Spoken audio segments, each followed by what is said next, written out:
am talking to, this is Dave from Amplify, and I'm talking to Jaz and Ken from Ratsalad. How's it going? Hello. What's up, Dave? Not the original Rat Salad band from 1976, No. but the Rat Salad band from Perth that started in 2019? 2019 in Geraldton. Yeah. Yeah, well, we're still in Geraldton. We just, we're in Perth often enough. It's our second hometown now. So tell everyone where Geraldton is in relation to Perth. You fly into Perth, you jump in a car and drive about 420 kilometres, and North. you'll be north, and you'll find Geraldton on the coast. So you're 400 kilometres from Perth. Yeah. Yeah.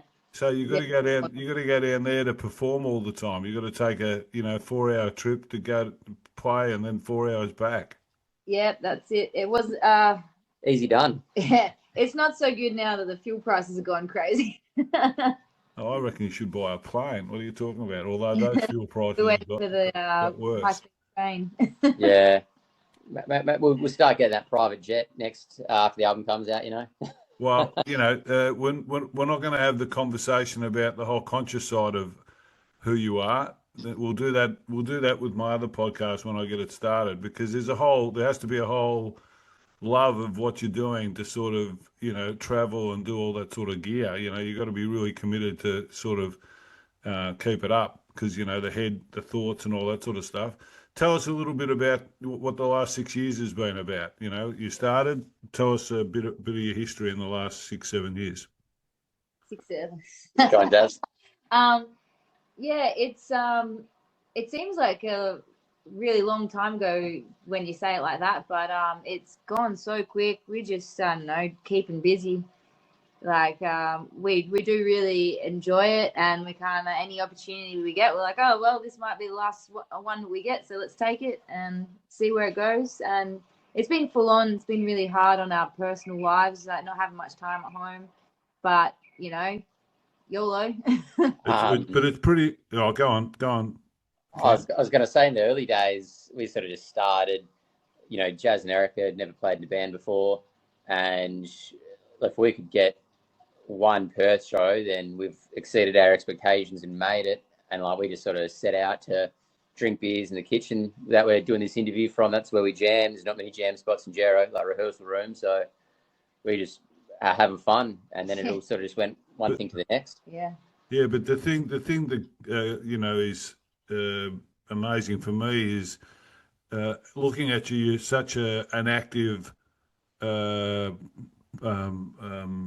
live band. It obviously looks like it feeds you, because you jump all around the place, and you've got a pretty good reputation for flying around, and you come across COVID at the start, and you basically for 2 years you probably couldn't perform at all.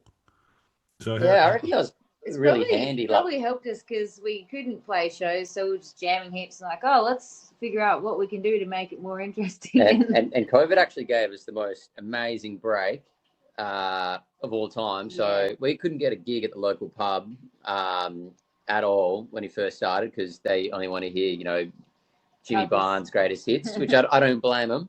But when COVID shut down the borders, WA was still doing gigs, but no one could leave. We didn't really have the lockdown, so bands were still playing. So all the big bands that they had international tours or national tours, they were just touring WA instead. And we're the only band in Geraldton, so we got a few supports. So have you heard of the metal band Carnival?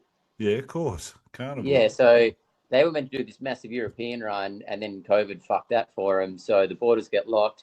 So they ended up doing a Geraldton show. Our first ever gig outside the kitchen was it Carnival? was our main support for Carnival. So they're amazing. They were fantastic. For the past 10, 15 years, they've been amazing. Yeah. Oh, for sure. And they're such lovely people too. So from going to not being able to get a local, Friday night slot at the pub to opening the biggest venue in town for Carnival, we didn't even have 30 minutes worth of music yet. So we were writing songs the night before to fill up the set. I think it was absolutely terrifying as well. Me and Erica haven't played really before ever on stage, and just opening for Erica's all-time favorite band. Well, I think I had one of my first blues with Carnival's publicist, because back probably 15 years ago or something or other. Um, we were requesting shows as we did. We requested thousands of shows, and we knew Carnival. We knew someone in the band, so we just requested through them, and she cracked the shits big time. And I was thinking, what's the difference? What are you carrying on about? And because I came from a corporate background, and because I've been a boss and run my own businesses and all that sort of stuff, I didn't quite have the understanding of publicity back then. And I was sort of saying, well, fuck you, what are you? Who cares? But obviously, it's a very small process, so you've got to get along with everyone in this environment. And I'm sure that you guys will learn that in the long term. Yeah, Oh, we're still trying to get our heads around it. well, the one thing that gets you through is popularity. So you don't have to worry about doing anything. You just do it your own way if you're popular enough. So get popular enough. How would you describe your We'll work on it. How would you describe your sound? Oh, it depends from song to song. Yeah, I don't know. People will often call us punk, but we didn't really sort of set out to be one way or another. I think people that really like punk would disagree with that as well. I don't think they would call us punk. Well,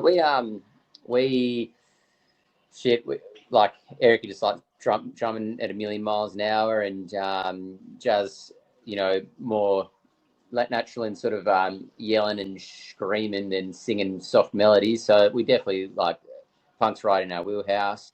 So yeah, I'd say probably pub punk is what we tell people. Kind of like high energy pub punk. Aussie pub punk, yeah. Australian pub punk. And the fans resonating, is that predominantly because of performance, I would think, or is it music, or both? Both. Definitely both. Like a lot of people will listen to our music before they see us live. Yeah. So I don't know, a bit of chicken and egg about it. Yeah. I mean, we've only ever played Europe once, and that's much bigger audience there than in Australia now for us.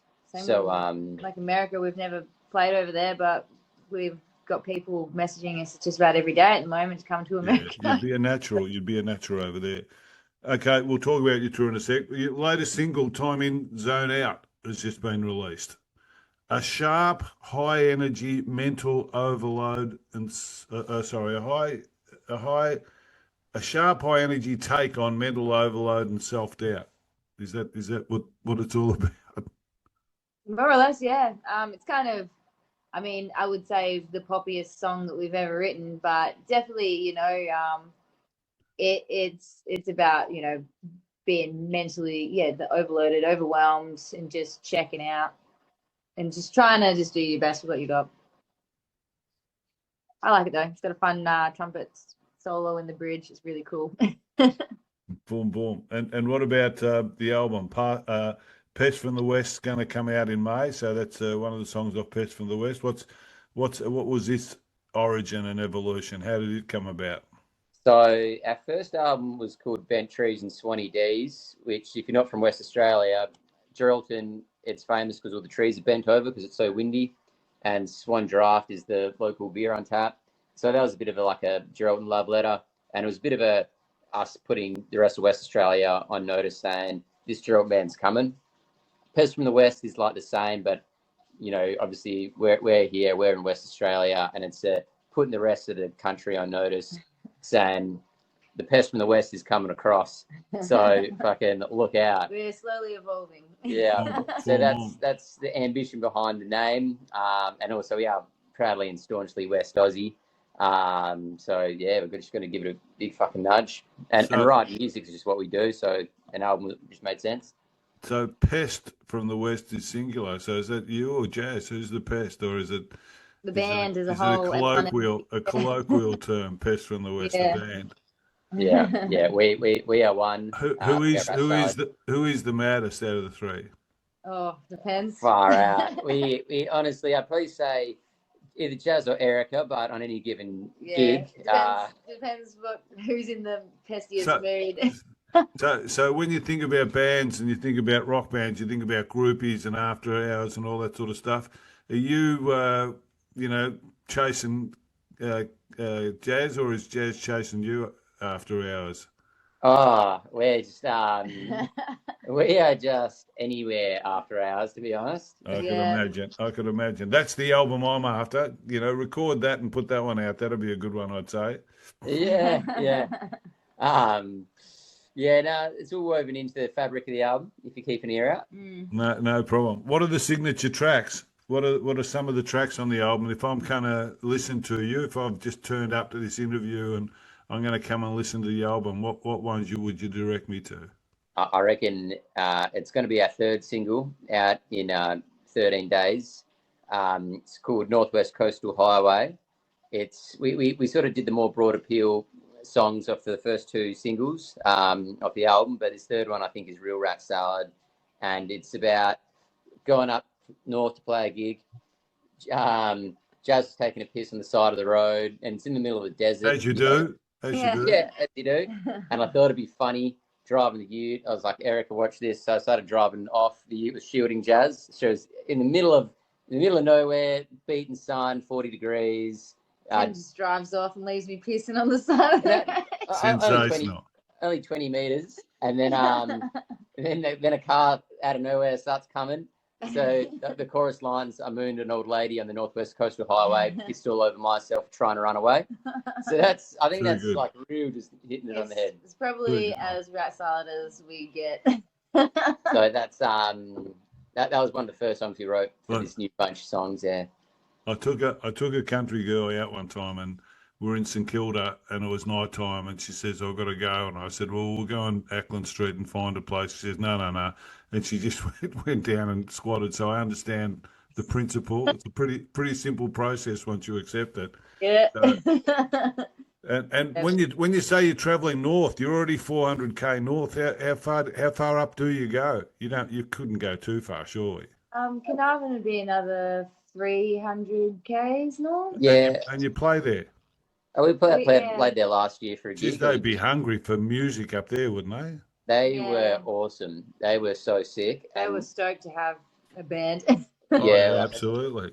Original music, they loved it. And we played Exmouth, which was even further north. That's like 10 hours. So that was we spoke when we were on the phone. We were speaking about consciousness and having a conscious conversation about that sort of stuff. And I would imagine that performing to an audience that's hungry doesn't really matter where it is. I mean, if you've got 20 people that are hungry, I've often had people on interviews that were arena people talk about their favourite gig being some town they stopped at between one place in America and another place in America. So for true musos, they like the connection and the music, and so they try and keep out of their head. I think so. I think that would be fun. I would think it'd be pretty cool. Oh, we love it. Because we are that town that no bands come to, so we know it. Anytime a band comes through, like yes. But I think chronicling that in today's world, we live in the influence age. Chronicling that would be very interesting. I think it'd be very. So I would think about doing some of that because I think it's very connecting. People are predominantly nomads and primal at their base, and so they connect with people that are doing that sort of thing, in my view. So you're going to Europe. You're going to Europe in June. You said you were there before. Did you just drink a beer or something? What were you drinking then? Yeah. Oh my God! That's it. That's it. I can't. Sorry, we've got a very young audience here. You know, they're all 14, and we can't give them the wrong example. No, so you said you've been to Europe before, yeah? Did you play London when you were there last time? Yeah. And how do you deal with London coming from Geraldton? Yep.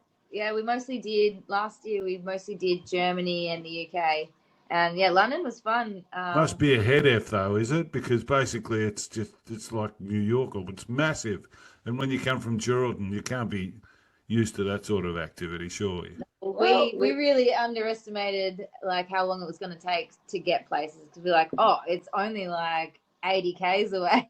It's like 3 hours. Like, I think growing up in the country, you go to the city and it's just like one big playground, and that's what sort of London was for us, just a big playground. It was a lot of fun, you know, so much to do and see. It was really similar to it felt like we were like, at home. Like it's really similar to Australia, really. Yeah, it's Australia with bad after- weather. After being Did in you- Germany, we're like, oh, this feels like we're just back at home now. Did you Like, do Paris? No. we didn't. We are this time. Oh, well, We're when you do it this time, drive around the arc. It's non-stop, and you don't stop. It's like in most places here, you stop and wait or whatever. No, you just drive straight out, eyes shut, and everyone stops and bips. And the traffic. They've got a thing called the periphery that goes around the city, and it's basically just a freeway that's full all the time, and everyone feeds in and feeds out wherever they want to. But it's always bumper to bumper, day and night, because it's just full of all this traffic. So, well, we won't be driving, so I'll tell our driver to go. mate, it'll do your head in. If I don't have to do it, then I'm drive keen. around the periphery. So, are you doing just major cities over there, or are you doing like some rural stuff? We got some small towns. Yeah, like we're in doing France and Germany. like we're doing a few small coastal towns, just because we love the beach and we don't want to be away from it for too long. So we're doing a few like 30,000-40,000 population sort of. Yeah, yeah. I think we think of it as a big city because we're from here, but over there it's like a tiny village to them. Yeah. How long are you going for?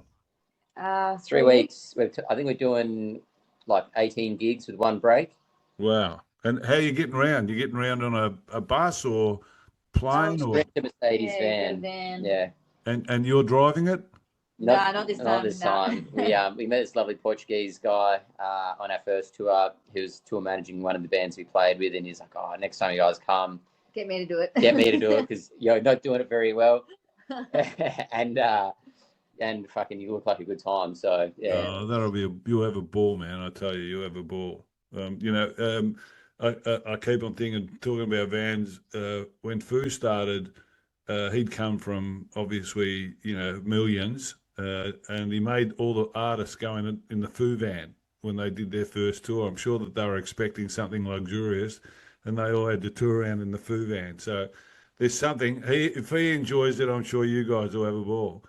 We love van life. It's the first thing we do when we get to Europe is buy like 3 big pillows, I reckon, just because there needs to be sleeping people at all times. We're pretty used to long drives too, anyway. So yeah, we can all sleep in the car. It's pretty normal. Okay, if you could perform with any music artist, alive or dead, who would you choose and why? If they're dead now, they'd have to be alive when you're performing with them. They wouldn't just have a concert. More exciting for sure. I'd love to play with Amnplify and Snippers. I reckon, it'd just be fun times. They've got a lot of energy and similar fans to what we do. I think it would just be a wicked fit, hint, nudge to anyone listening. Yeah. I would have never guessed. Look at the t-shirt. Oh yeah, I didn't even realize I was wearing that. Yeah, I would have never guessed. I would love to play. See what all the hype was about. Early '90s Nirvana. I think when they did that big tour when they just had like 5 times the crowd for the venues they were playing, and every single show got shut down. That would be Kurt was cool. Kurt was cool when you lived through it too. Like I was an old guy when I lived through it, so no, that was a cool time. Cool time. Okay. Long-term aspirations. What are you still looking out for? Are you gonna? Is it Grammys? Is it Wembley? Is it becoming a movie star? I'd like to go to the eastern states of Australia. Yeah, we'd like to play Sydney and Brisbane once. Maybe after we've done Europe for a 5th time. Mate, you could play here. Basically, seriously, if you gave those photos around, people would put you on there because people are trying to animate a show. So they're trying to work out how they can put on a show, and it's not just about the music; it's about the entertainment. So if you're jumping around and falling off stage and crowd surfing and all that sort of stuff, they'd probably put you on if you could play the spoons. So I wouldn't. I just come on over and start hitting people up, and I reckon you'd get on a few tours. But we'll have to sort it out sometime. We'll have to contact a few people and sort it out. Yeah. Well, if it could be worthwhile the cost to get there, then we'd do it in a heartbeat. We just had an offer for an Australian tour come through in the email 5 minutes before we picked up the Zoom. So touch wood. Maybe it's coming. Yeah. Go. And we'll do some promo around the place. Okay. I'd say what's the best thing about performing to a live audience, but for you, it looks like it's just, going nutso. Yeah, the energy is really fun. Yeah, if like growing up where we are, you can't really cut sick on the dance floor, without people thinking you're a bit nuts. So being on stage, you can do whatever the fuck you want. You can jump, you can fucking do fucking roly polies. It's a hell good release. You can be as weird as you want. People love it. The weirder the better. Any mad injuries come from it? Touch wood, so far so good. It's usually just a sore neck from headbanging or something like that. All right, here we go. Now we're gonna finish off with some short questions that people hate because they're confronting. Oh god. No, they're not really confronting. What's the craziest thing you've ever done that you can talk about? We as a band or as individuals? You can answer it however you want. At Man Up, Jazz stands on my shoulders, clean with no support, balances, sculls a beer and throws it into the crowd. We did it at a festival, and we hit a child with a half-drunk beer can. Sensational. That's Sid Vicious sort of stuff. Sid oh my god, I feel like hurt someone. It was pretty nuts. And then we thought this person messaged us. We thought, fuck, we're in trouble. But they were like, oh, we should have kept the can and got you to sign it. So Exactly. All right, what about individually, Jazz? I know you're looking to say something there. No. I don't want to talk about it. That's right. No, it'd probably be an OnlyFans comment or something like that, I would think. What's the one topic you can talk about for hours? Ooh. I don't know, get us into the right night. Yeah, if it's 3 a.m. and literally anything. Yeah. Anything. That's right. Anything at the right time of day. Might not be very knowledgeable, but we'll give it a crack. What's the thing? Well, I think that's, when you think about coming from Geraldton, one of the things that you do in Geraldton is talk, because basically everyone's pretty local and you walk around there and you don't feel too, I would think. Whereas in the big city, it's the opposite. Everyone's sort of standing back and a bit worried about what's going on. But anyhow, what's the thing you like most about yourself? Humor. Sense of humor. I reckon we're all pretty funny. Yeah. Are you both pretty funny, or does one of you think the other one's not too funny? Nah, I think we're all pretty funny. All pretty funny? I think I'm the funniest.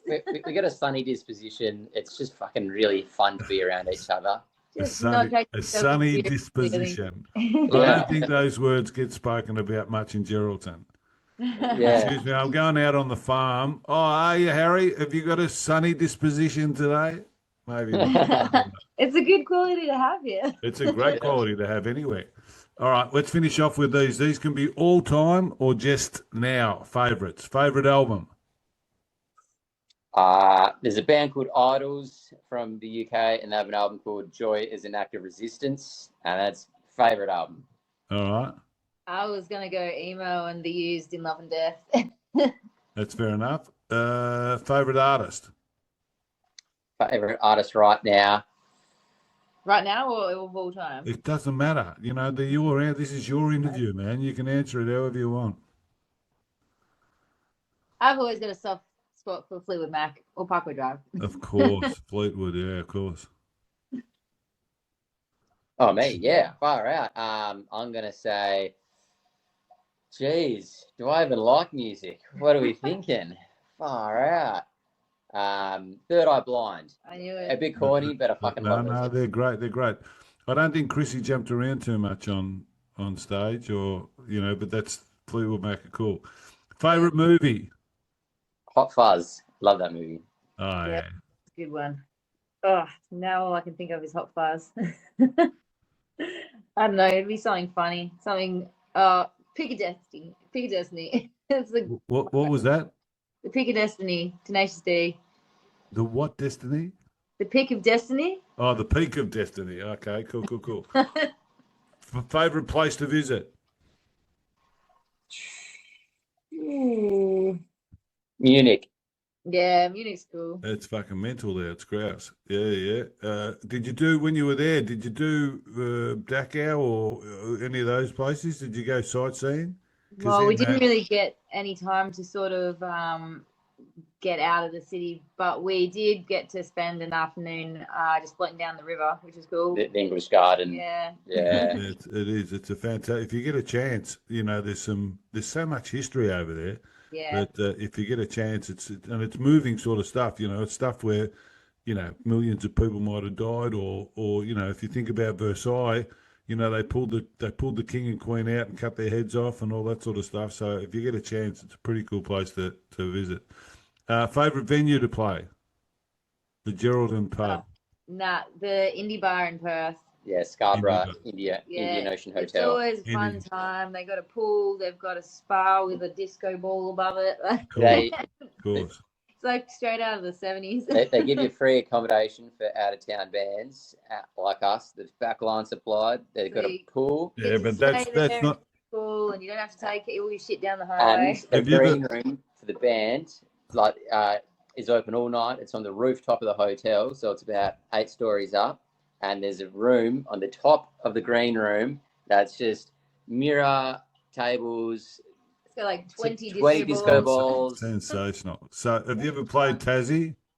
No, Tassie's high on the list. There's a pub down there called the Brisbane in Tassie. I took a band down there I was managing about 20 years ago, and I was staying over, obviously. So they gave us a room, and I thought, no problem. I was a bit over the whole thing, obviously, because they were a bit too noisy for me. And so you go to bed, and when you went to bed, the bedroom was right above the bar that stayed open till 4 o'clock, and they've got the jukebox playing all bloody night. And you should have seen me, because I'm a pretty entitled sort of chap. I went down there a few times and said, because I was a pawnbroker in a past life, so I said, settled a few debts. You want to die, keep that. Yeah. But it is the indie bar sounds cool. I'm going to have to check it out when I come over. Yeah, it's awesome. It's the number one venue in WA. They got music on almost every night of the week. The Thursday night, free music night, and it always packs out about 400 people just to see whoever's on. It's that sort of environment. That's People cool. just love That's music. cool. Favorite food? Ooh. Eggs Benedict. Really? Oh. But you can only get it at most places if you get there before 2 o'clock or something or other. You can't have eggs Benedict I hear your breakfast. Sorry. No, that's what makes it special, because you're fucking never getting up early enough to get it. Yeah, that's what I was thinking. I don't know. Ice cream. Staple diet. That's gonna see you living to at least 35. Yep. Favorite drink? EU export. Water. West Australian water. Yeah. Favorite person in history, apart from me? Ooh. Ken. Oh, thank you.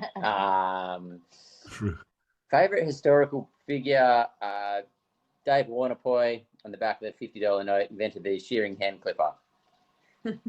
Unbelievable. Just how did you meet Ken? Just before I know we did this at the start, but how did it all begin?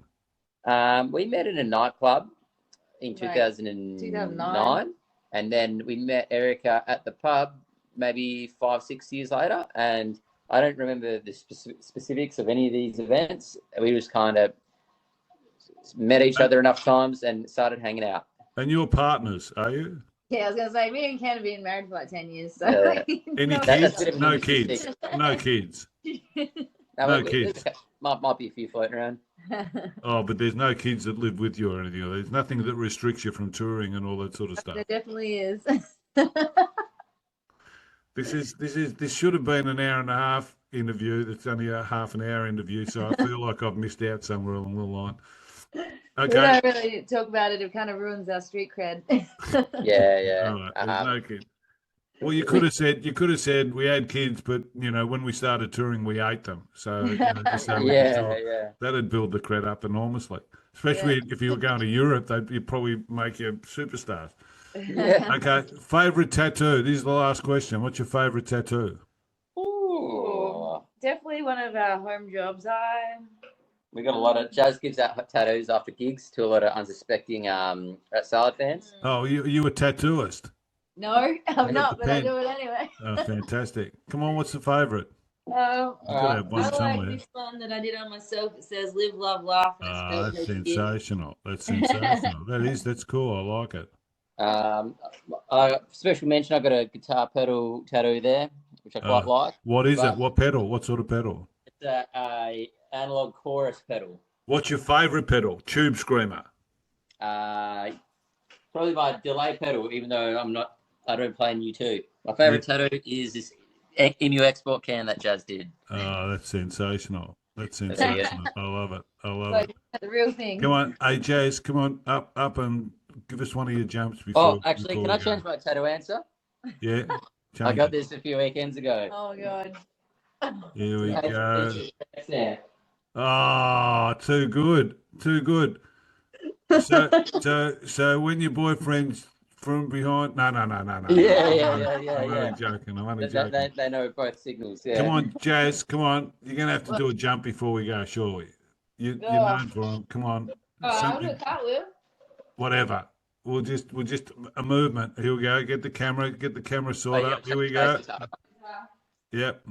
You got to turn the lights on. Will you be able to see it? Yeah. This is the highlight. This is the highlight. Can you see? Yeah, we can see it. Oh my goodness, man. I am telling you, you're lucky I'm over here. Ken, I'd be making a play. I'd be coming over and making a play. Anyone can do a cartwheel like that. Okay, guys. Good luck on the Europe tour. Good luck with the singles just come out, but it's really a part of the album. So good luck with the album, the Pest from the West. Keep communicating. When you need something, we'll promote it and we'll pump it up and all that sort of stuff. And I plan on doing a pod and doing some artist stuff and all that sort of gear. So yeah, let's keep connected and have some fun and build an outcome. Yeah, cool. Always happy to chat, and whatever you need, just shoot us a message or give us a call. Same. All right, guys. We'll have a great weekend. Thanks for the chat. Hang on, thanks for having us. No. It's all good. I'm going to whack it up on the tube. We lost our YouTube channel last week or a couple of weeks ago because I was trying to get someone to do some SEO and they did something or other. We lost the channel. And of course, trying to contact YouTube is just impossible. I sent them emails and messages and talked, and they say the only thing you can do is give feedback, and we might look at it in a few months or something like that. So we've got to sort of start again. So you can promote the vid. We'll give it some SEO but we'll pump it up on the site anyway. So no worries. Pump it up next week sometime. We'd love to pump it up, mate. Let us know when it's ready. Yeah. No worries at all. Good gear, guys. I really enjoyed that. That was what I would call a lot of our interviews are pretty straightforward, really, by the time we get through them because we just converse. So I think, I look forward to seeing what happens in Europe. But yeah, us too. and I look forward to you coming over here. When you come on over here, I'll check you out. No, sounds good. We'll catch you soon. See you guys. All the best. Yeah. Bye.